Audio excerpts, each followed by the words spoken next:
Hey everyone, it's Rachel back with you, and I know that y'all know why I'm here. Because it is Super Bowl weekend. That's right, the game is literally tomorrow. Literally tomorrow. Now, that means that we have a little bit to cover discussing the game. Now, the first thing I want to start off with is this is literally number one seed versus number one seed. This game here is literally best on best, and that makes for a super entertaining Super Bowl. On top of that, big shout out to the fact that this literally is the first Super Bowl where the AFC and NFC have a black starting quarterback. So, equality, we've gone a long way. I'm here for it. I love it. But let's talk about the actual game. Now, let's start off with the Philadelphia Eagles. Now, the Philadelphia Eagles, I know that I have been harsh on them all season, literally all season. I've had a couple Eagles fans point that out to me. But hey, let's give credit where credit is due. They are in the Super Bowl. My opinion, Howie Roseman, as their GM, is one of the smartest GMs in the NFL. Bar none. Howie Roseman just knows how to build a team. He knows how to manipulate the cap in a ethical way. He knows how to build a team. He knows how to build around a team. Example, draft night, didn't see what he wanted, so he went out and made a move and got A.J. Brown. Hi, Skittles. A.J. Brown has been absolutely paramount to that team this year, honestly, probably more than anyone else, and I'm including Jalen Hurts in that conversation. A.J. Brown has redefined this entire offense, my personal opinion. But can you not? Sorry. Coming off of A.J. Brown, Jalen Hurts obviously has had an absolutely amazing season, a amazing dual threat quarterback. And I mean, he finished second in the MVP voting. Like, you can't deny that. Like, the kid has talent. I saw it coming out of Alabama. I didn't think he would be this good, but here he is. But it's not just those two. That running game, Miles Sanders is often injured, but he's actually looked quite good this season. On top of that, they've battled through injuries, with injuries to Dallas Goedert, to injuries on the offensive line, most notably Lane Johnson. But then on that defense, it's not just an offensive team here. They do have a defense. That defense led by Hassan Reddick. Hassan Reddick has been an absolute terror. Just a absolute sack machine. He is a nightmare to cover on that defense. Really defines how that Eagles defense runs. The Eagles, they literally have lost a whole one game this year. So going into the postseason, as far as records go, they are the best team.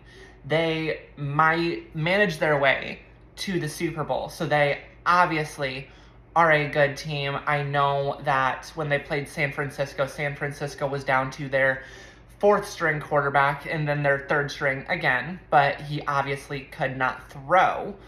But let's not discount them. They managed all the way to the Super Bowl. A lot of things can happen on the way there, and they fought through it. Adversity.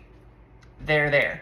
My personal opinion, I think Nick Sirianni kind of got snubbed for Coach of the Year, simply because in this league, with this level of competition, it is so difficult to only lose one game. It is so difficult to maintain that level of consistency, even when there was games where they were starting their backup quarterback in Gardner Minshew. But they did it. They're an amazing team, so let's give them their due. Now, let's put it on the flip side. Let's go to Kansas City. I mentioned Jalen Hurts finished second in the MVP voting. the MVP award went to Kansas City Chiefs quarterback Patrick Mahomes. So yes, this game here is going to feature MVP number 1 and the runner-up. Like, God, I'm excited for this game. But back to Kansas City. So Patrick Mahomes, MVP quarterback. That offensive line, you have Creed Humphrey, who honestly is an underrated, like, just absolute hog molly up front at the center position. On top of that, you have Orlando Brown Jr., who, family legacy, it runs deep. That man is a absolute stud on the offensive line. Let's look in the backfield. We have Isaiah Pacheco. We have Jerick McKinnon. We have Clyde Edwards-Helaire. No, major standout. We don't have a Christian McCaffrey back there. We don't have a Derrick Henry.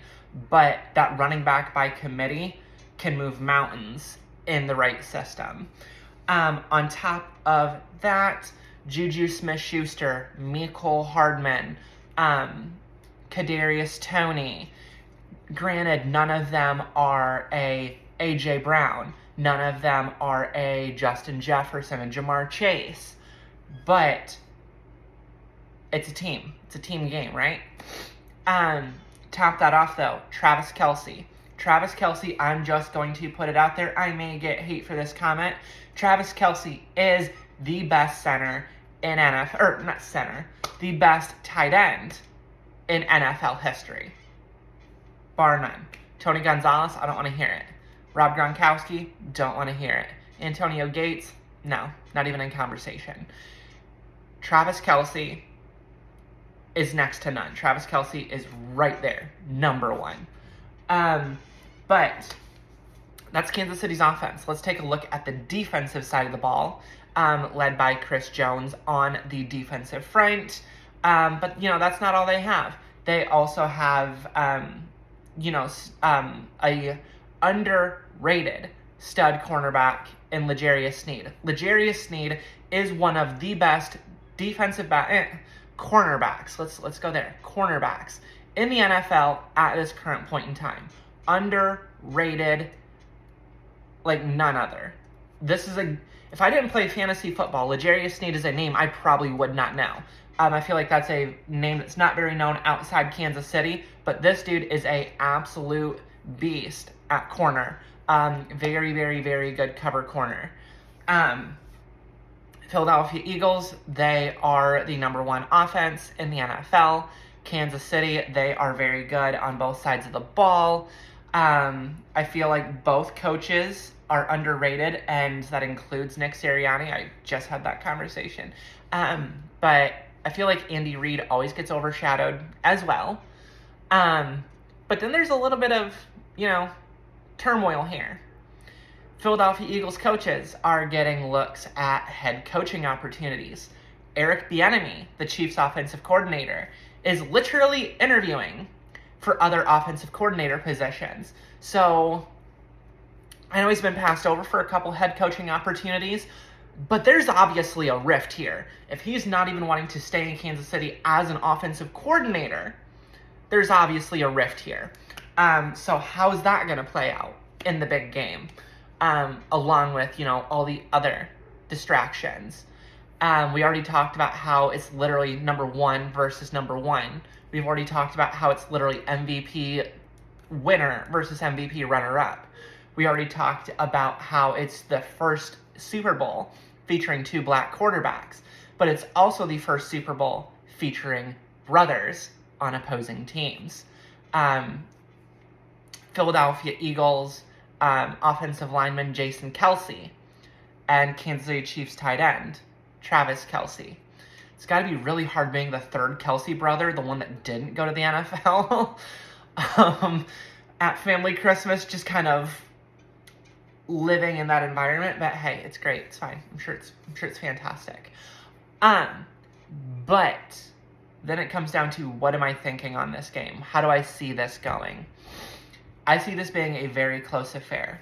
I see this being very, very close. I see Mahomes and Hurts going shot for shot. I see A.J. Brown and Travis Kelce having a massive impact on this game for their respective sides, because the offense, along with the quarterbacks, move through them. But if you are asking me for a prediction, this game here, I'm going to say Kansas City Chiefs win the Super Bowl. It's going to go to Kansas City. Maybe it's a little bit of bias, me saying that. I grew up in a Kansas City household. My dad, my brother, they bleed red and yellow. Like, Kansas City is their team. A lot of my really good friends, some even from here on Instagram, are massive Chiefs fans as well. But I see Kansas City taking it. Honestly, I see this being a maximum 10-point game. Honestly, I want to say a 7, but I'm going to give myself a little buffer there and say 10-point game. I would not be stunned at all if this is a 3-point game. I think both teams are that good.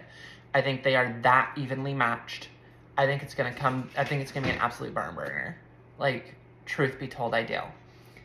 But that is my end of season wrap up. I'm curious what's going to be on your dinner plates, what's going to be on your snack tray tomorrow. I'm curious for your thoughts on this game.